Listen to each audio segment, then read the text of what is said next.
pwede bang mag-realign from program to unprogrammed appropriations? Yun po yung nangyari nung mga nakaraang taon, Sir Ted. So yung ma'am, although kami po nagpapasintabi sa ating mga kagalang-galang na legislators, you have the power of the purse. But we're just asking the good secretary now kung sa inyo ho bang menu, pwede ho ba na mangyari ulit na yung pong mga program appropriations na importante nilagay yung iba sa unprogrammed habang yung iba na less important, yun ang nilagyan po na inilagay sa program. Pwede ho ba yung mangyari ngayon?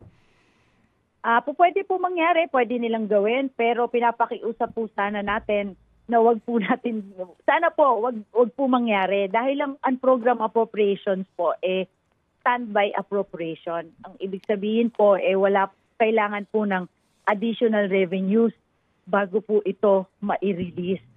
So kung wala po tayong additional revenue, kunyari po meron po tayong kinakailangan na bridge na nakapasok sa program, tapos nilipat po natin sa unprogram, tapos wala pong additional revenues po na maibigay ang BTR, ang Bureau of Treasury at ang DOS po, hindi na po mapopondohan yung programa na yon, ang proyekto na yon.